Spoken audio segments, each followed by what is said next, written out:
आइए आज हम लोग एनसीईआरटी फिजिक्स क्लास 12th तो फिजिक्स में ये अध्याय 3 हम लोग पढ़ेंगे जिसका नाम है विद्युत धारा। अंग्रेजी में इसको करंट इलेक्ट्रिसिटी बोलेंगे।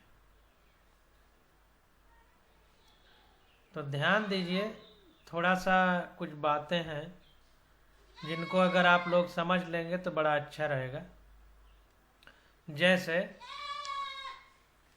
तो देखिए, विद्युत को छोड़िए, सबसे पहले हम धारा के बारे में चर्चा करेंगे कि आखिर ये धारा क्या होती है। अगर आपको ये धारा समझ में आ गई तो मान लीजिए कि विद्युत धारा भी समझ में आ जाएगी। तो धारा चाहे वो पानी की धारा हो, चाहे हवा की धारा हो, चाहे विद्युत की धारा हो, चूंकि धारा शब्द सब में लगा है तो इसका एक ही मतलब होगा।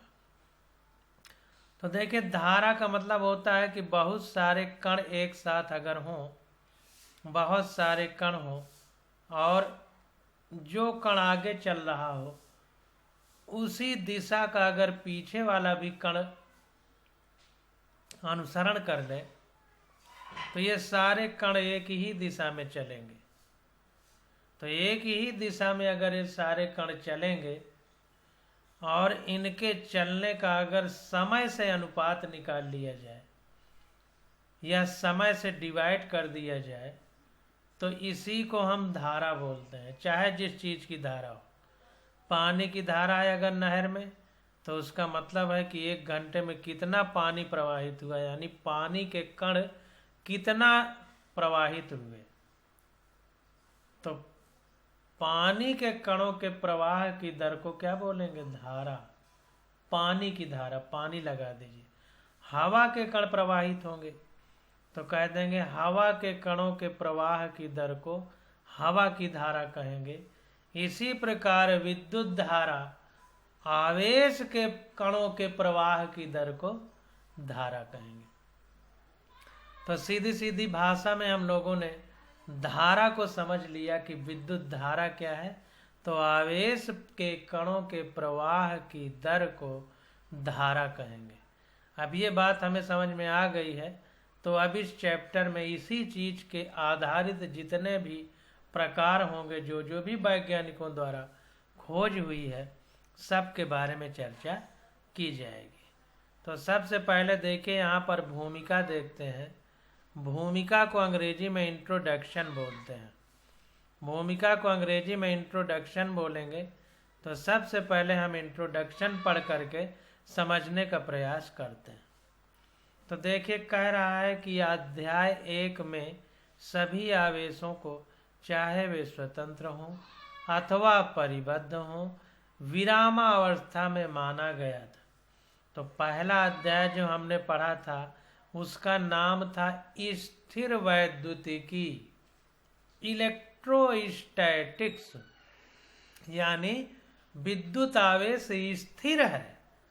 तब हमने उसका अध्ययन किया और जब अब आवेश चलेगा तो उसका अध्ययन इस विद्युत धारा वाले चैप्टर में हम करेंगे। तो किसी आवेश के चलने की दर को विद्युत धारा भी कह सकते हैं। तो अब यहाँ पर आवेश के चलने की प्रक्रिया में जो वैज्ञानिकों ने खोज की है उसके बारे में हम लोग स्टडी करेंगे, जितना हमारे कोर्स में है। तो यहाँ पर देखिए, कह रहा है कि गतिमान आवेश विद्युत धारा का निर्माण करते हैं। सीधी बात यही आ गई जो हमने अभी आपको ऊपर बताया है। तो जब आवेश गतिमान होगा तो उसके प्रवाह की दर को हम विद्युत धारा बोलते हैं। तो गतिमान आवेश विद्युत धारा का निर्माण करते हैं। तो यहाँ पर देखिए, एक लाइन ये अंडरलाइन कर लीजिए कि गतिमान आवेश विद्युत धारा का निर्माण करते हैं। ऐसी ही धारा प्रकृति में बहुत सी स्थितियों में पाई जाती है। जैसा अभी हमने आपको बताया कि हवा की धारा, पानी की धारा, हम बोल रहे हैं तो ये भी जैसे क्रम से बोलते चले जाएं तो लोग बोलते हैं कि धारा प्रवाह बोल रहे हैं, तो बोलने की भी धारा हो जाएगी। कि एक शब्द के बाद दूसरा शब्द लगातार क्रम से निकलता रहे तो कहेंगे बोलने की धारा, धारा प्रवाह कर रहे हैं, बोल रहे हैं। तो वही कह रहा है कि ऐसी ही धारा प्रगति में बहुत सी स्थितियों में पाई जाती है। तड़ित एक ऐसी घटना है जिसमें आवेश बादलों से पृथ्वी तक वायुमंडल से होकर पहुंचते हैं। तड़ित का मतलब बिजली का तड़पना या चमकना। तो इसमें क्या होता है कि हमारे हवा में जो वायुमंडल है इसमें कुछ आवेशित कण भी हैं, तो उनके माध्यम से जो बिजली गड़गती है बादलों में वो पृथ्वी तक पहुंच जाती है वायुमंडल से होकर के, जिसका परिणाम कभी कभी भयंकर होता है, जिससे कभी कभी छतों की दीवार या छत चटक जाती हैं, शीशा टूट जाते हैं।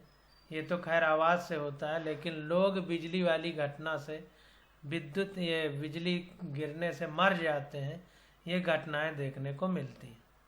तड़ित में आवेश का प्रवाह स्थायी नहीं होता, परंतु हम अपने दैनिक जीवन में बहुत सी युक्तियों में आवेशों को उसी प्रकार प्रवाहित होते देखते हैं जिस प्रकार नदियों में जल प्रवाहित होता है। तो ध्यान दीजिए कि ये कह रहा है कि जो तड़ित में बिजली तड़पी और तुरंत प्रवाह हुआ फिर बंद हो गया, तो क्रम नहीं है। तो वही कह रहा है कि ये प्रवाह स्थायी नहीं है, लेकिन हम अपने दैनिक जीवन में देखते हैं कि बहुत सारी ऐसी चीज़ें हैं जिनमें प्रवाह लगातार होता है। जैसे पानी नदियों में प्रवाहित होता है, जल प्रवाहित होता है नदियों में, जैसा एग्जाम्पल हमने आपको दिया।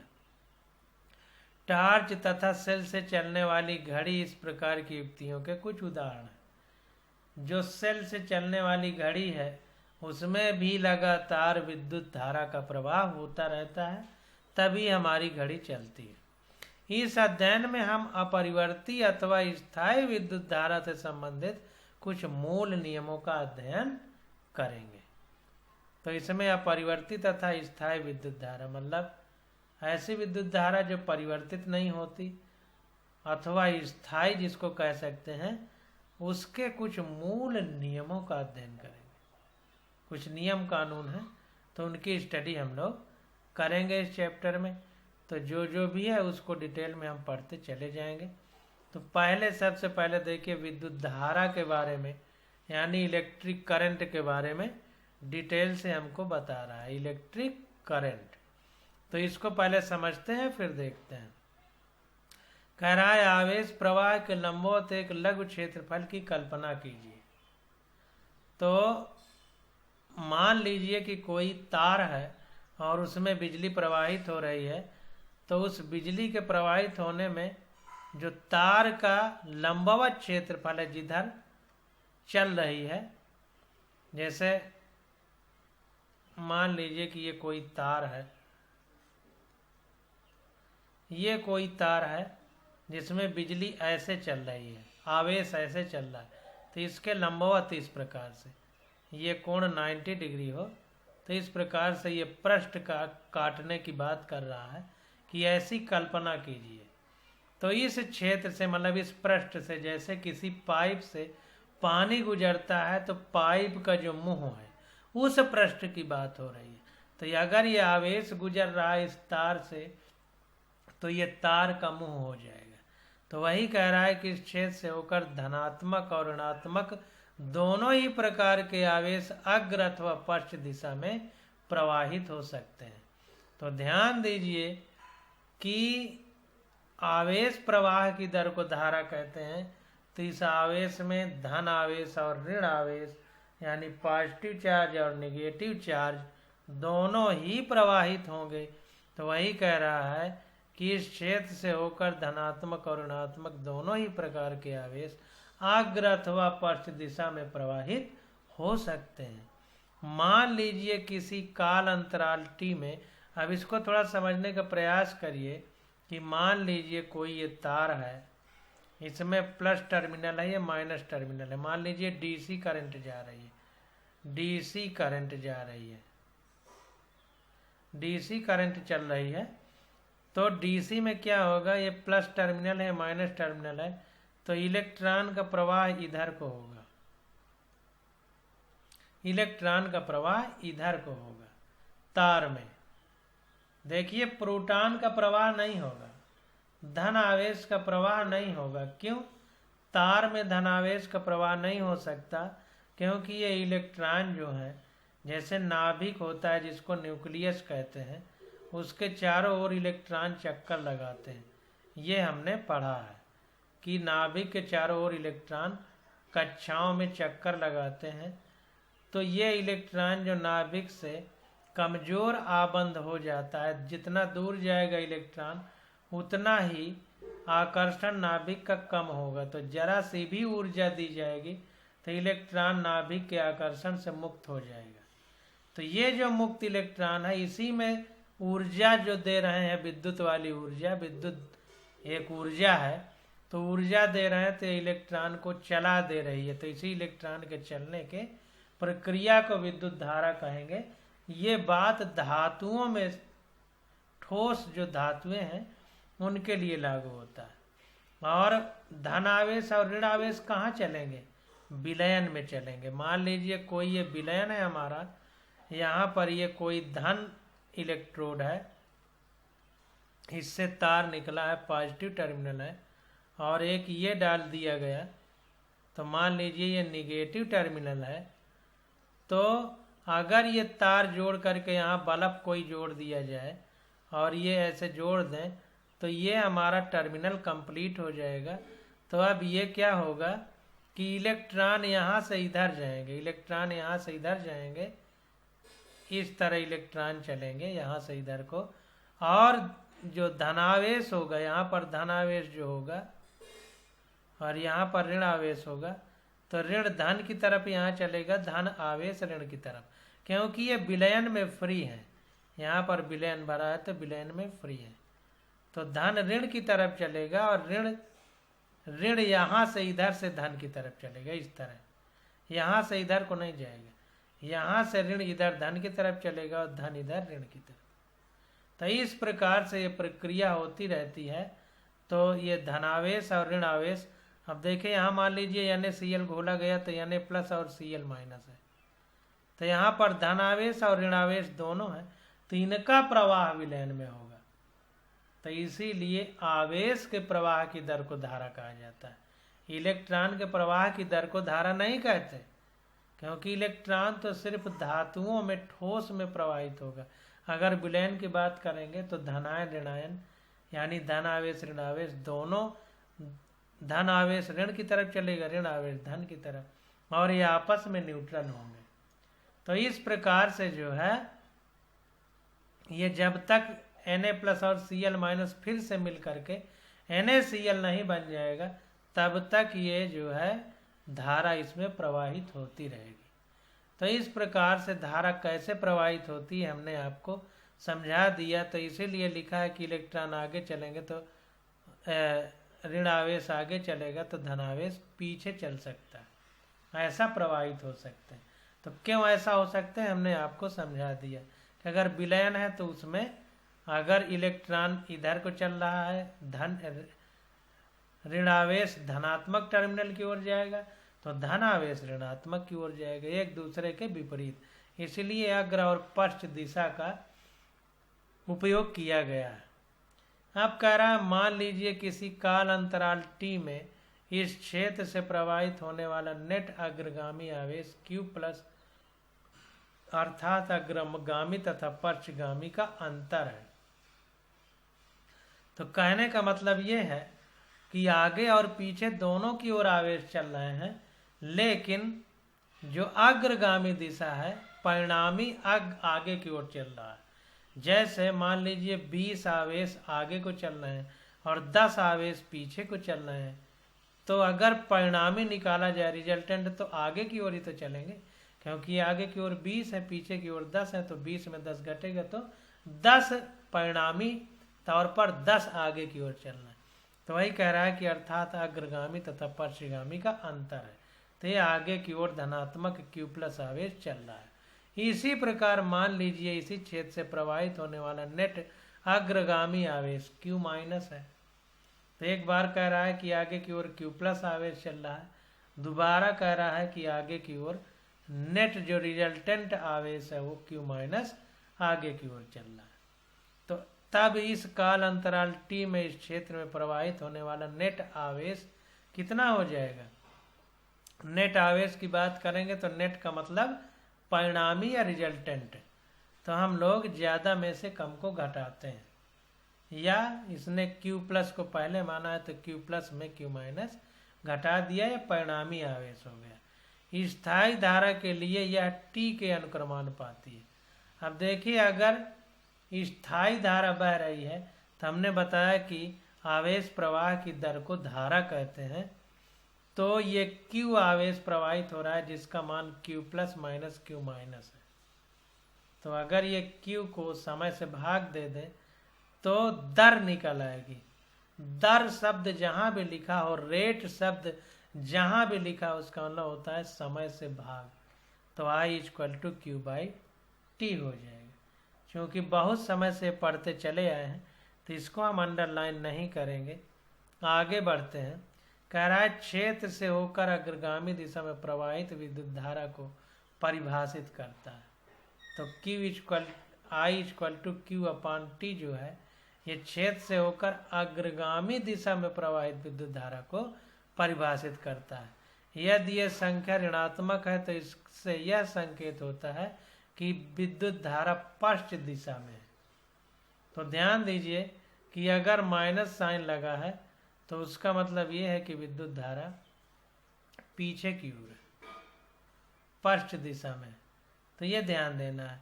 फार्मूले को भी बॉक्स में बंद कर सकते हैं जो ऊपर है, क्योंकि हमने बहुत बार पढ़ाया है और बताया है, और आप लोगों ने कक्षा 10 से पढ़ा होगा विद्युत धारा के बारे में, इसलिए हमने उसको अंडरलाइन नहीं किया। अब आगे देखते हैं। कह रहा है कि विद्युत धाराएं सदैव अपरिवर्ती नहीं होती, इसलिए अधिक व्यापक रूप में हम विद्युत धारा को निम्न प्रकार से परिभाषित करते हैं। तो ध्यान दीजिए, ये कह रहा है कि विद्युत धाराएं सदैव अपरिवर्तित नहीं होती हैं, मतलब हमेशा स्थायी करंट नहीं होती। तो इसलिए करंट को इस प्रकार लिखा जाएगा। कह रहा है मान लीजिए काल अंतराल डेल्टा टी अर्थात काल टी तथा टी प्लस डेल्टा टी के बीच में किसी चालक के अनुप्रस्थ काट से प्रवाहित होने वाला नेट आवेश डेल्टा क्यू है। तो डेल्टा टी समय माना है, और इस डेल्टा टी का मतलब है कि पहले टी समय था उसी में थोड़ा सा समय और जोड़ दिया गया, यानी टी और प्लस डेल्टा टी के बीच कह रहा है। तो डेल्टा टी काल अंतराल में मान लीजिए नेट आवेश डेल्टा क्यू प्रवाहित हो रहा है, तब काल टी पर आज चालक के इस अनुप्रस्थ काट से प्रवाहित विद्युत धारा को डेल्टा क्यू या डेल्टा टी के अनुपात के मान के रूप में इस प्रकार परिभाषित किया जाता है, जिसमें डेल्टा टी की सीमा शून्य की ओर प्रदत्त है। तो कहने का मतलब ये है कि ये जो डेल्टा टी है ये इतना कम है कि शून्य के लगभग बराबर है। तो उस समय अंतराल में जो विद्युत आवेश प्रवाहित होगा उसकी धारा को I ब्रैकेट में T लिख करके, ये देखिए इक्विवेलेंट का साइन है, बराबर का साइन नहीं है, इक्विवेलेंट मतलब लगभग। तो ये जो है limit delta T tends to 0, तो delta Q by delta T हो जाएगा। बहुत बार इसको पढ़ा जा चुका है, इसलिए अब ज़्यादा इसके बारे में चर्चा नहीं करेंगे। इसी तरह के पीछे मैकेनिक्स में बहुत बार हम लोग पढ़ चुके हैं फार्मूले, जब समय अंतराल बहुत कम होता है। SI मात्रकों में विद्युत धारा का मात्रक एम्पियर है।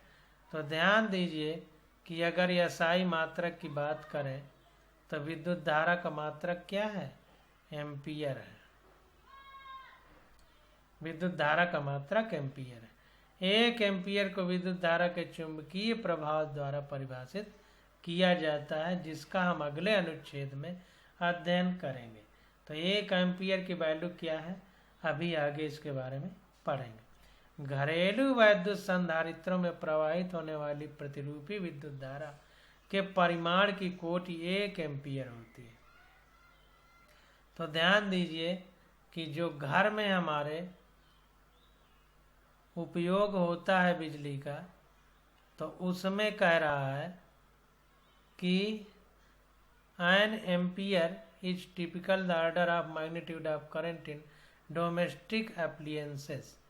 तो घरेलू हमारे जो यंत्र हैं उसकी बात कर रहा है कि घरेलू विद्युत संधारित्रों में, यानी जो कैपेसिटर लगे रहते हैं घर में, जैसे पंखे में कैपेसिटर लगा रहता है, तो संधारित्र में प्रवाहित होने वाली प्रतिरूपी विद्युत धारा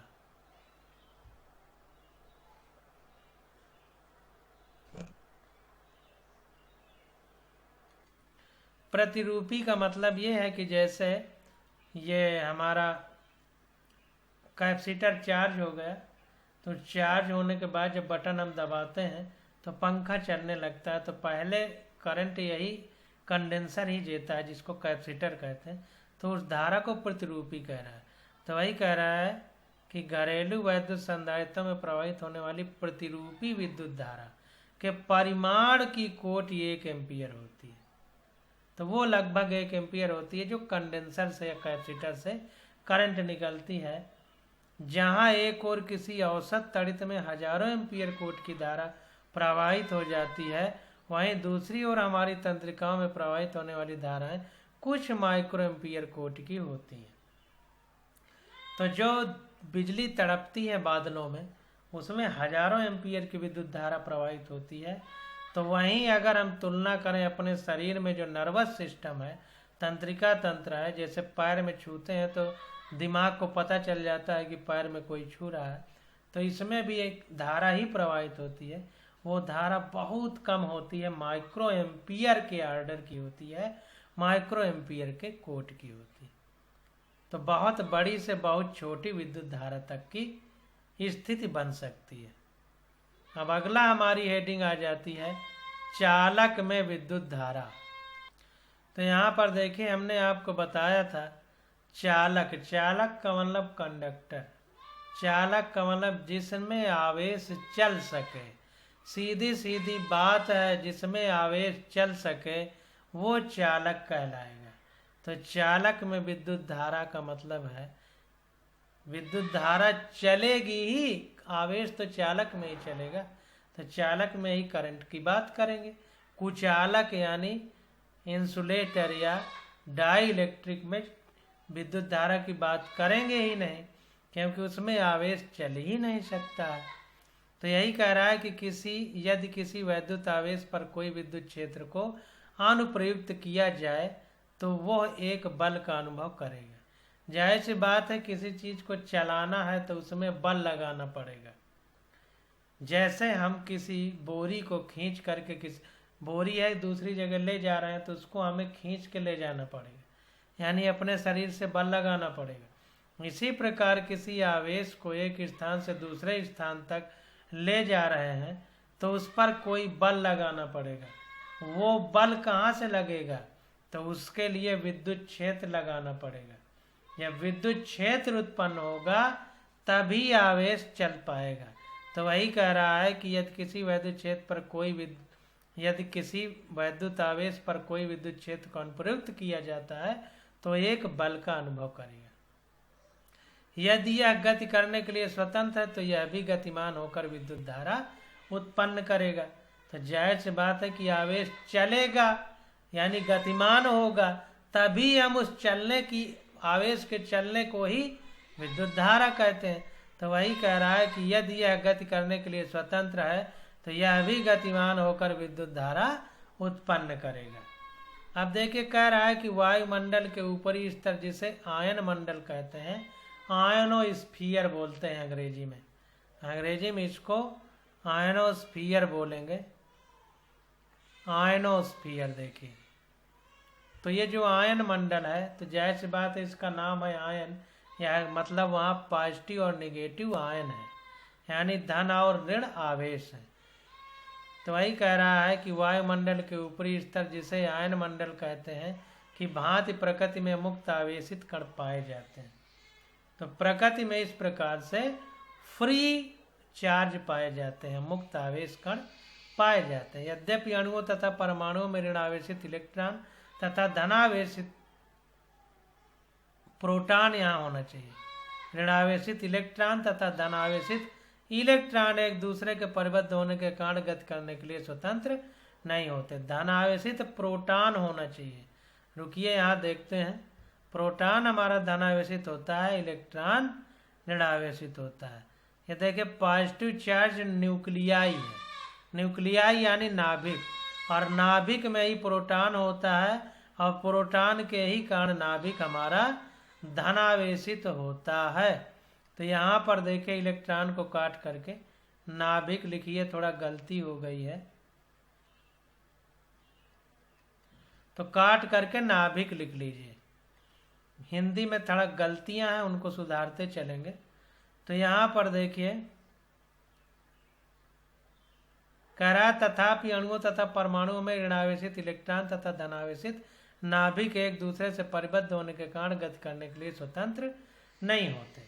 तो वही बात कह रहा है कि प्रोटॉन और इलेक्ट्रॉन, नाभिक में प्रोटॉन और बाहरी चक्कर लगाने वाले इलेक्ट्रॉन नाभिक के आकर्षण बल से इस प्रकार बंधे होते हैं कि वो स्वतंत्र नहीं होते। इस स्थूल पदार्थ यानी जो ठोस पदार्थ है अनेक अणुओं से निर्मित होते हैं। उदाहरण के लिए 1 ग्राम जल में लगभग 10⁻22 अणु पाए जाते हैं। यहाँ पर देखिए जो स्थूल पदार्थ का शब्द लिखा है मतलब माइक्रोस्कोपिक, मतलब बड़े पदार्थ जो हमें दिखाई देते हैं। बल्क मैटर, बल्क मैटर, स्थूल पदार्थ का मतलब बल्क मैटर, मतलब बड़े पैमाने पर। तो यहाँ पर देखिए जैसे पानी की बात कर रहा है तो कह रहा है 1 ग्राम जल में 10⁻22 अणु होते हैं लगभग। ये अणु इनके संकुलित होते हैं कि इलेक्ट्रॉन अब एक व्यष्टिगत नाभिक से ही जुड़ा नहीं रहता है। तो ये कह रहा है कि अणु इतने संकुलित होते हैं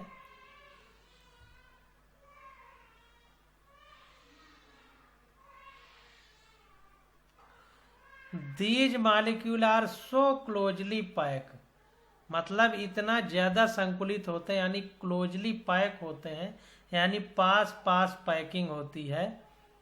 तो वही कह रहा है कि ये अणु इतने संकुलित होते हैं कि इलेक्ट्रॉन अब एक व्यष्टिगत नाभिक से ही जुड़ा नहीं रहता, मतलब एक इंडिविजुअल नाभिक, व्यष्टिगत का मतलब इंडिविजुअल, मतलब अकेले नाभिक से जुड़ा नहीं होता है बल्कि बहुत सारे नाभिक उसके पास में होते हैं।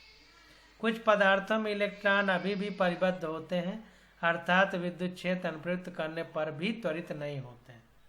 तो कुछ ऐसे पदार्थ होते हैं जिनमें अगर विद्युत क्षेत्र लगाएं तो विद्युत क्षेत्र एक प्रकार का बल लगाता है जिसको विद्युत बल कहते हैं, तो उसके कारण इलेक्ट्रॉन चलना चाहिए।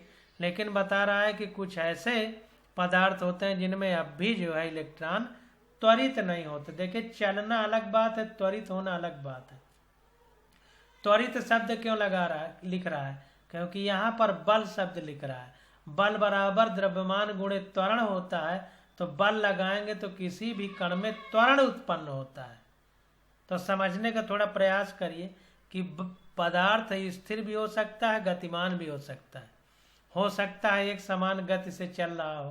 तो जब एक समान गति से चलेगा तो उसमें त्वरण नहीं होगा, क्योंकि त्वरण का मतलब ही होता है, एक्सीलरेशन का मतलब ही होता है वेग परिवर्तन की दर। जब वेग में परिवर्तन नहीं तो त्वरण किस बात का? तो त्वरण उत्पन्न करने के लिए बल लगाया जाता है, ना कि वेग उत्पन्न करने के लिए। तो समझिए बहुत महत्वपूर्ण चीज है कि किसी वस्तु में त्वरण उत्पन्न करना है अगर तो बल लगाना पड़ेगा। वेग उत्पन्न करने के लिए बल से मतलब नहीं है। तो ध्यान दीजिए कि त्वरण उत्पन्न करने के लिए बल लगाया जाता है। तो किसी पदार्थ से अगर इलेक्ट्रॉन को त्वरित करना है तो विद्युत क्षेत्र लगाएंगे और विद्युत क्षेत्र विद्युत बल लगाएगा तो इलेक्ट्रॉन में त्वरण उत्पन्न होगा। तो वही कह रहा है कि विद्युत क्षेत्र से बहुत से पदार्थ ऐसे हैं कि इलेक्ट्रॉन इतना मजबूती से जुड़े रहते हैं कि विद्युत क्षेत्र लगाने पर भी इलेक्ट्रॉन त्वरित नहीं होते। कुछ दूसरे पदार्थों में, विशेष धातुओं में कुछ इलेक्ट्रॉन स्थूल पदार्थ के भीतर वास्तविक रूप से गति करने के लिए स्वतंत्र होते हैं। कुछ पदार्थ ऐसे होते हैं कि विद्युत क्षेत्र ना भी लगाएं तो भी इलेक्ट्रॉन अपने अगल बगल थोड़ा बहुत चलने के लिए मतलब चल सकते हैं। इन पदार्थ जिन्हें सामान्यतः चालक कहते हैं में विद्युत क्षेत्र निर्मित करने पर विद्युत धारा उत्पन्न हो सकती है। तो जिन पदार्थों में थोड़ा बहुत गति करने के लिए स्वतंत्र होते हैं, तो उनमें अगर हम विद्युत क्षेत्र लगा दें तो विद्युत बल लगेगा और इलेक्ट्रॉन में त्वरण उत्पन्न हो सकता है। तो उन्हीं पदार्थों को चालक कहते हैं जिनमें विद्युत धारा उत्पन्न होगी, यानी इलेक्ट्रॉन कुछ लूजली बाउंड है जो इधर उधर चलने के लिए स्वतंत्र है। तो उनमें विद्युत क्षेत्र लगाने पर यानी विद्युत बल लगाने पर आवेश प्रवाहित होगा, यानी धारा उत्पन्न हो जाती। तो समझिए एक एक बात को बहुत बारीकी से, तभी ये चीजें समझ में आएंगी। अब आगे देखिए, कह रहा है कि यदि हम ठोस चालक पर विचार करें तो वास्तव में इनमें परमाणु आपस में निकट रूप से कसकर आबद्ध होते हैं, जिसके कारण ऋण आवेश इलेक्ट्रॉन विद्युत धारा का वहन करते हैं। तो कह रहा है अगर कुछ ठोसों की बात करें तो उसमें इलेक्ट्रॉन कसकर आबद्ध होते हैं, यानी बहुत निकट होते हैं, इलेक्ट्रॉन बहुत निकट होते हैं, जिसके कारण ऋण आवेशित इलेक्ट्रॉन विद्युत धारा का वहन करते हैं। इन्हीं इलेक्ट्रॉनों के कारण विद्युत धारा का प्रवाह होता है, क्योंकि यही इलेक्ट्रॉन चलते हैं तो विद्युत धारा हम लोग कहते हैं उत्पन्न हो गई। कह रहा है तथापि अन्य प्रकार के चालक भी होते हैं, जैसे विद्युत अपघटनी विलयन, विद्युत अपघटनी यानी इलेक्ट्रोलिटिक सॉल्यूशन, जिनमें अभी हमने विलयन की जो बात की थी उसमें जैसे NaCl किसी विलायक में डाल दिया जाए और Na+Cl- में टूट जाए तो अपघटन हो गया। टूटना का मतलब अपघटन, लिसिस इसी को अंग्रेजी में बोलते हैं। और विद्युत प्रवेश करने पर, बिजली डालने पर अगर टूटे तो इसको विद्युत अपघटन या इलेक्ट्रोलिसिस कहते हैं। तो वही कह रहा है कि अन्य प्रकार के चालक भी होते हैं जैसे विद्युत अपघटनी विलयन, जिनमें धनावेश तथा ऋणावेश दोनों गति कर सकते हैं, जैसा हमने चित्र बना के बताया था। हम अपनी चर्चा को ठोस चालकों पर ही केंद्रित रखेंगे, जिसमें स्थिर धनायनों की पृष्ठभूमि में ऋण आवेशित इलेक्ट्रॉन विद्युत धारा का वहन करते हैं। तो ध्यान दीजिए, विलयन वाली बात हम केमिस्ट्री में अच्छे से पढ़े हैं, और जो यहाँ पर फिजिक्स में हम पढ़ेंगे वो केवल हम ठोसों तक सीमित रहेंगे, जिसमें इलेक्ट्रॉनों के प्रवाह से विद्युत धारा उत्पन्न हो रही है। तो इस चैप्टर में जो भी पढ़ेंगे वो ठोस के लिए पढ़ेंगे। चालक ठोस होगा तो उसमें इलेक्ट्रॉनों के प्रवाह से ही धारा उत्पन्न होगी, तो इसको ध्यान देना। अब आगे कह रहा है, पहले हम ऐसी स्थिति पर विचार करते हैं जहाँ कोई विद्युत क्षेत्र उपस्थित नहीं। तो ध्यान दीजिए, अभी हम ये बात कर रहे हैं कि कोई चालक है हमारे पास, मान लीजिए लोहे की सरिया है, उसमें विद्युत धारा प्रवाहित नहीं की गई, तब क्या स्थिति है उसके बारे में पहले चर्चा करें।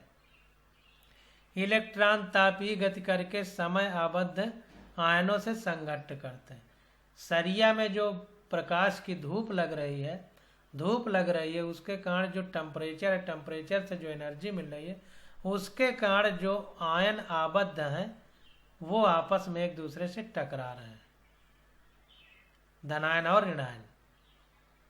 संघट्ट के पश्चात इलेक्ट्रॉन की चाल अपरिवर्तित रहती है, लेकिन ये जो ताप वाली ऊष्मा है इससे इतनी ऊर्जा नहीं मिल पा रही है कि इलेक्ट्रॉन अपनी चाल को बदल पाए। चल तो रहे हैं वहीं अगल बगल, लेकिन बदल नहीं पाते, यानी कहने का मतलब त्वरण नहीं उत्पन्न हो रहा है। अतः टकराने के बाद चाल की दिशा पूर्णतया यादृच्छिक होती है, यानी कभी आगे कभी पीछे, कभी आगे कभी पीछे, इस तरह से अपने स्थान पर चल रहा है कि उस चलने का कोई विशेष मतलब नहीं है, क्योंकि उसका कोई परिणाम नहीं निकालना। तो वही कह रहा है कि जो velocity after collision is completely random. Random का मतलब कोई पता नहीं है कब किधर कोई इलेक्ट्रॉन मूव कर जाएगा, तो उससे हम कोई फायदा नहीं निकाल सकते। किसी दिए हुए समय पर इलेक्ट्रॉनों की चाल की कोई अधिमानित दिशा नहीं होती है। जब तक विद्युत क्षेत्र नहीं लगाएंगे तो आगे पीछे किधर कोई इलेक्ट्रॉन चल रहा है हमको पता नहीं। जितना आगे चला उतना पीछे चला, तो परिणामी वेग 0 हो गया। अतः औसत रूप से किसी एक विशेष दिशा में गमन करने वाले इलेक्ट्रॉनों की संख्या उस दिशा के ठीक विपरीत दिशा में गमन करने वाले इलेक्ट्रॉनों की संख्या के ठीक बराबर होती। मतलब जितने इलेक्ट्रॉन आगे चल रहे हैं उतने ही पीछे, तो प्लस माइनस मिलके 0 हो गए, यानी परिणामी वेग उनका 0 हो गया। अतः कोई नेट विद्युत धारा नहीं होती, इसलिए किसी भी प्रकार की नेट विद्युत धारा नहीं होगी। जितना आगे को आवेश चला उतना पीछे को तो ना आगे गया न पीछे, अपने स्थान पर बना रहा, जिसके कारण कोई नेट विद्युत धारा उत्पन्न नहीं हुई। आइए अब हम यह देखें कि इस प्रकार के चालक के किसी टुकड़े पर कोई विद्युत क्षेत्र अनुप्रयुक्त करने पर क्या होता है। तो अभी तक जब विद्युत क्षेत्र नहीं लगाया गया था तब बात हो रही थी, अब विद्युत क्षेत्र लगा दिया गया, अब क्या होगा इसके बारे में हम लोग स्टडी करेंगे। आइए अपने विचारों को केंद्रित करने के लिए आर त्रिज्या के बेलनाकार चालक की कल्पना कीजिए, जैसा चित्र आर में दिखाया गया है, चित्र 3.1 में दिखाया गया है। मान लीजिए परावैद्युत पदार्थ की बनी दो पतली वृत्ताकार डिस्क लेते हैं जिनकी त्रिज्याएं चालक के समान है और जिनमें एक पर धनावेश तथा दूसरे पर ऋणावेश एक समान रूप से वितरित है। तो ध्यान दीजिए, एक डिस्क इधर लेना है, ये डिस्क एक इधर लेना है डिस्क, और ये परावैद्युत पदार्थ की बनी है, डाई इलेक्ट्रिक। डाई का मतलब मरा हुआ, इलेक्ट्रिक का मतलब आवेश। तो मरा हुआ आवेश चल नहीं सकता, परावैद्युत मतलब पड़ा हुआ है आवेश, तो पड़ा हुआ आवेश चल नहीं सकता, यानी परावैद्युत पदार्थ का मतलब जिसमें आवेश चल ना सके। तो परावैद्युत पदार्थ की ये प्लेटें हैं, तो यहाँ पर ऋण आवेशित प्लेट है, यहाँ पर धन आवेशित प्लेट है। जाहिर सी बात है आवेश परावैद्युत पदार्थ में चल नहीं सकता, इसलिए अपनी ही प्लेटों पर केंद्रित है, आगे नहीं चल रहा, विद्युत क्षेत्र इधर को लगा दिया गया। अब देखिए क्या कह रहा है कि इन दोनों डिस्क को बेलन की दो चपटी पृष्ठों से जोड़ देते हैं। ये बेलन है हमारा, इसी से ऐसे ऐसे चिपका देते हैं दोनों तरफ। ऐसा करने पर एक विद्युत क्षेत्र उत्पन्न हो जाएगा। जैसी बात है कि ये प्लस हो गया, ये माइनस हो गया, तो प्लस से माइनस की ओर विद्युत क्षेत्र की दिशा होती है, पीछे वाले चैप्टर में पढ़ चुके हैं। इसलिए इस सिलेंडर के अंदर एक विद्युत क्षेत्र उत्पन्न हो गया, इसकी दिशा प्लस से माइनस आवेश की ओर। इस क्षेत्र के कारण इलेक्ट्रॉन प्लस क्यू की तरफ त्वरित होंगे। अब ध्यान दीजिए कि जैसे बात है कि ये ऋण है, ये प्लस है, तो जो चीज जिधर ज्यादा होती है उधर से कम की ओर चलती है। तो ऋण इधर ज्यादा है तो इधर से धन की तरफ चलेंगे, तो ये ऋण से धन की तरफ चलने लगे। तो वही कह रहा है कि प्लस की ओर त्वरित होते हैं। देखिए त्वरित होते हैं लिखा है, क्योंकि विद्युत क्षेत्र द्वारा बल लगेगा तो बल त्वरण उत्पन्न करता है, हमने बताया वेग नहीं। ध्यान देना है, बहुत बारीकी से समझोगे तभी मजा आएगा। इस प्रकार वे आवेश जो उदासीन करने के लिए गति करते हैं, जब तक इलेक्ट्रॉन का प्रवाह बना रहेगा विद्युत धारा बनी रहेगी। अब ध्यान दीजिए, ऋण इलेक्ट्रॉनों को इधर की ओर जाने की बात तो की, लेकिन धन को इधर आने की बात क्यों नहीं की? इसलिए कि इनसे इलेक्ट्रॉन निकले तो ये धनावेशित नाभिक बचा है, और नाभिक नहीं चल सकता क्योंकि नाभिक बंधा हुआ है और इलेक्ट्रॉन मुक्त हुआ है, तो सिर्फ इलेक्ट्रॉन ही चल सकता।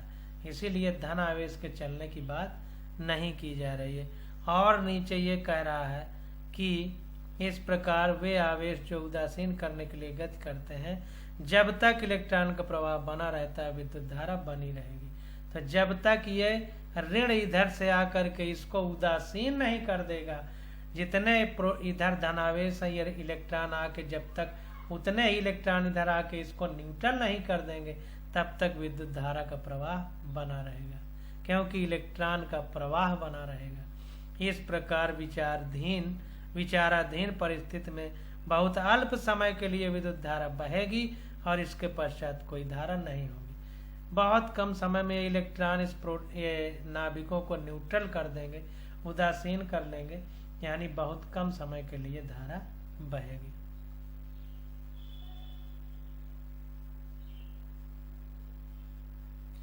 अब देखिए कह रहा है, हम ऐसी युक्ति की कल्पना कर सकते हैं जो बेलन के सिरों पर चालक के अंदर गतिमान इलेक्ट्रॉन द्वारा उदासीन सभी आवेशों की एक नए आवेशों से पुनः पूर्ति कराएं। तो हम ऐसी कंडीशन उत्पन्न कर सकते हैं कि जितने आवेश जो है उदासीन हो रहे हैं उनकी फिर से मतलब नए आवेश बनते जाएं, ये कहने का मतलब। तो जितने उदासीन सभी आवेशों की नए आवेशों से पूर्ति कराएं, यानी जितने आवेश उदासीन हो रहे हैं नए आवेश फिर बनते जाएं।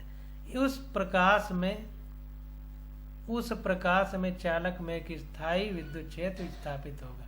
उस प्रकार में, प्रकाश नहीं प्रकार, मतलब इस तरह अगर हम करेंगे तो स्थायी विद्युत क्षेत्र स्थापित होगा। जब धारा चलती रहेगी, ये एक तरफ प्लस और एक तरफ माइनस बना रहेगा, तो प्लस से माइनस की ओर विद्युत क्षेत्र बना रहेगा, तो विद्युत बल लगता रहेगा, तो इलेक्ट्रॉन चलता रहेगा, त्वरित होता रहेगा, तो अनंत समय के लिए विद्युत क्षेत्र बना रहेगा। तो वही स्थायी विद्युत क्षेत्र बना रहेगा, जिसके परिणाम स्वरूप जो धारा उत्पन्न होगी वो अल्पावधि की न होकर सतत विद्युत धारा होगी, यानी कंटिन्यूअस करंट होगी। इस प्रकार स्थायी विद्युत क्षेत्र उत्पन्न करने वाली युक्तियां विद्युत सेल अथवा बैटरी होती हैं, जिनके विषय में हम इस अध्याय में अपन आगे अध्ययन करेंगे। तो इस प्रकार ये प्रक्रिया हम कैसे कर सकते हैं, एक बैटरी जोड़ दें। तो जो बैटरी या विद्युत सेल होते हैं वो स्थायी विद्युत धारा उत्पन्न करते हैं। अगले अनुभाग में हम चालकों में स्थायी विद्युत क्षेत्र से प्राप्त स्थायी विद्युत धारा का अध्ययन करेंगे। तो इस चीज की स्टडी हम लोग अगले लेक्चर में करेंगे। अब आगे आ जाता है ओम का नियम, इसकी स्टडी हम लोग अगले लेक्चर में करेंगे। आज बस यहीं